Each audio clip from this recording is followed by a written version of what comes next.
For those of us concerned about our environmental footprint, you may have heard of the concept of offsetting. It's the idea that you can cancel your climate impact from flying, producing waste, or other polluting behaviors by paying for someone else to do a climate project in another country or sector. Nice in theory, right? The problem is that this experiment has been going on for over a decade, with pretty poor results for the atmosphere. So where did offsetting go wrong, and why are we still talking about it? For every new ton of pollution, 1 new ton of reduction must be achieved. It makes sense. Of course, you can't claim already planned work as compensation for your bad behavior.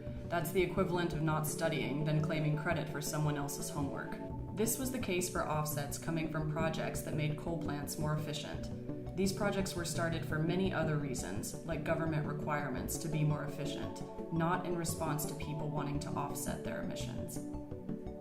Buying an offset from a project like this is just claiming work that was going to happen anyway, and doesn't compensate new pollution. In some cases, the outcome was even worse for the planet than if no offset was bought. This was the case for projects that sold offsets for destroying gases used as refrigerants.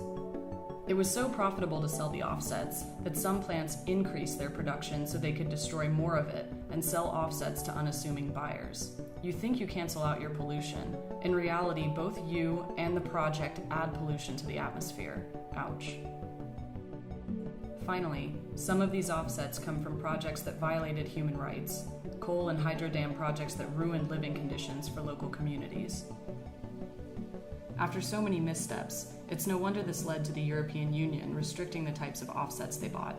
Offsets will not even be used to meet European climate targets after 2020. So why are we still talking about offsets? Europe may no longer be buying, but the aviation sector has decided to offset a portion of their emissions starting in 2020. Decisions will soon be made on what offsets airlines can use. The majority of old projects come from a system called the Clean Development Mechanism, or CDM, developed under the United Nations Climate Change Agency. It's been heavily criticized, but there are private companies out there who do the same thing with less transparency and oversight. So how do we avoid repeating the problems of the past?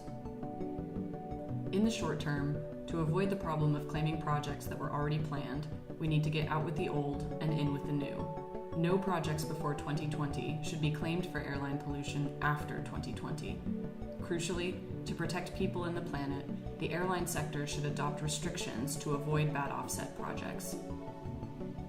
In the long run, when companies or countries adopt this approach, it moves attention away from real solutions that reduce emissions. Offsetting puts our priorities in the wrong place and makes it sound like our climate impact disappears. In reality, we know that global emissions are increasing. We need to finance safe, effective climate projects around the world and get serious about reducing emissions ourselves.